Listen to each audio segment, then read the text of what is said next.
বাংলাদেশের সঙ্গে যুদ্ধ ভারতের কাছে তো কয়েকদিনের ব্যাপার নয়, কয়েক মিনিটেই ফয়সলা হয়ে যাবে। এদেরকে কেউ কাউন্টই করে না, মশা মাছি। সীমান্তে রেড অ্যালার্ট। ভারত যদি পুশিন শুরু করে তাহলে কি করবে বাংলাদেশ? পূর্ব দিক থেকে রোহিঙ্গা ঢলের পর এবার কি পশ্চিম থেকে ভারতীয় মুসলমানরাও ঢুকবে বাংলাদেশে? পশ্চিমবঙ্গে বিজেপির জয় কি শুধু স্বাভাবিক ক্ষমতার পালাবদল, নাকি বড় কোনো ভূ রাজনৈতিক পরিবর্তনের ইঙ্গিত? আর এখানে আমাদের সামরিক বাহিনীর ভূমিকাই বা কি হবে? 2026 সালে পশ্চিমবঙ্গের নির্বাচনের আগে প্রায় 91 লাখ ভোটারকে তালিকা থেকে বাদ দেওয়া হয়েছে, যার মধ্যে একটি বড় সংখ্যা মুসলমান। বিশ্লেষকদের মতে মমতা ব্যানার্জিকে হারাতেই ভারতের কেন্দ্রীয় সরকার এই ইলেকশন ইঞ্জিনিয়ারিং করেছে। আর এভাবেই শুভেন্দু অধিকারীর নেতৃত্বাধীন ভারতীয় জনতা পার্টি বিজেপি প্রথমবারের মতো রাজ্যে ক্ষমতা দখল করেছে। শুভেন্দু অধিকারী শুরু থেকেই একজন কট্টর হিন্দুত্ববাদী এবং মুসলিম বিদ্বেষী মানুষ। তিনি তার অনেক বক্তব্যেই বাংলাদেশ এবং বাংলাদেশের মানুষকে, বিশেষ করে মুসলমানদেরকে নিয়ে হিংসাত্মক কথাবার্তা বলেছেন। এমনকি তিনি ভারতের মুসলমানদেরও মানুষ মনে করেন না, এমন বিষয়গুলিও সবার কাছেই স্পষ্ট। আর তাই শুভেন্দুর উগ্রতার কারণেই মনে করা হচ্ছে বাংলাদেশের সীমান্তবর্তী প্রদেশে বিজেপির এই বিজয় শুধু রাজনৈতিক পরিবর্তন নয়, এটি পুরো দক্ষিণ এশিয়ার কৌশলগত ভারসাম্যেও প্রভাব ফেলতে পারে। কারণ নির্বাচনী প্রচারণার সময় থেকেই বিজেপি বারবার অনুপ্রবেশ বা ইনফিলিট্রেশন ইস্যুকে সামনে এনেছে। শুভেন্দু অধিকারী আগেই বহুবার সীমান্তে নিরাপত্তা নিয়ে তার কঠোর অবস্থানের কথা বলেছেন। তার মতে বাংলাদেশ সীমান্ত দিয়ে অবৈধ অনুপ্রবেশ ভারতের জন্য বড় হুমকি। আর তাই ক্ষমতায় আসার সাথে সাথেই শুভেন্দু বাংলাদেশের পুরো সীমান্ত কাঁটাতার দিয়ে ঘিরে ফেলার উদ্যোগ নিয়েছেন। এর সাথে যুক্ত হয়েছে সিএএ ও নাগরিকত্ব ইস্যু, যেখানে অনেক মুসলিম অভিবাসীকে অবৈধ হিসেবে চিহ্নিত করার আলোচনা চলছে। ফলে আশঙ্কা তৈরি হয়েছে সীমান্তের উস্কানিতে ভারত পুশিন নীতি গ্রহণ করতে পারে, অর্থাৎ সীমান্তে ধরা পড়া লোকদের বাংলাদেশে ঠেলে দেওয়া। আর এমন ঘটনা কিন্তু অতীতেও দেখা গেছে, যেখানে সীমান্তে মানুষকে জোর করে বাংলাদেশে ঢোকানোর ঘটনা ঘটেছে।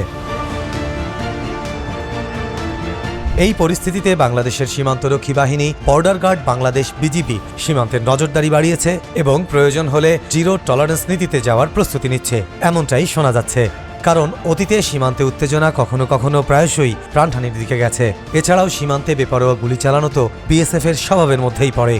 তাই এখন মূল প্রশ্ন, ভারত যদি জোর করে মানুষ ঢুকানোর চেষ্টা করে তাহলে বাংলাদেশ কি করবে?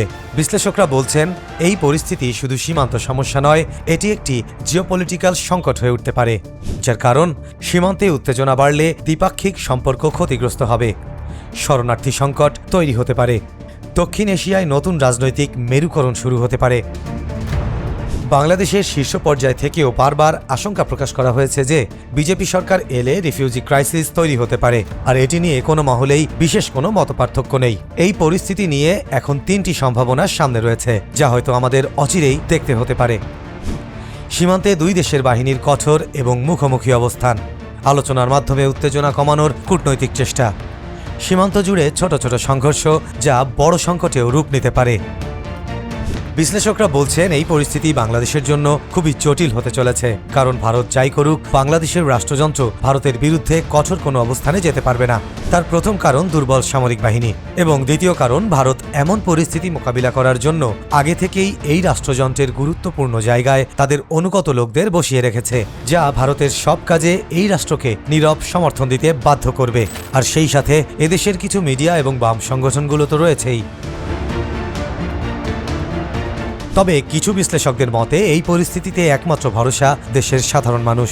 আমরা কিছুদিন আগেই অন্তর্বর্তী সরকারের সময় দেখেছি সীমান্তবর্তী মানুষ কিভাবে ভারতের বিএসএফকে তুলাধনা করেছে, এমনকি বিএসএফকে বিজিবির পায়ে পর্যন্ত পড়তে দেখেছি আমরা। আর তাই সীমান্তে যদি এমন অশান্তি সৃষ্টি হয় তবে বিএসএফকে তার পাওনা এই দেশের সাধারণ মানুষই বুঝিয়ে দেবে, তাতে কোনো সন্দেহ নেই। আর বাংলাদেশের সাথে পুরোদস্তুর যুদ্ধ করার সামর্থ্য বা সাহস কোনোটাই ভারতের কাছে নেই। তবে ভারত পুশিনের চিন্তা করলে সেটা একটি উত্তপ্ত পরিস্থিতি তৈরি করবে, তাতেও কোনো সন্দেহ নেই। এখন প্রশ্ন হলো, পশ্চিমবঙ্গের নির্বাচন কি শুধু একটি রাজ্যের ক্ষমতা বদল, নাকি এটি পুরো অঞ্চলের রাজনীতির নতুন মোড়? আপনার কি মনে হয়, ভারত যদি পুশিন শুরু করে বাংলাদেশ কি করবে আর কি বা করা উচিত? কমেন্টে জানান আপনার মতামত।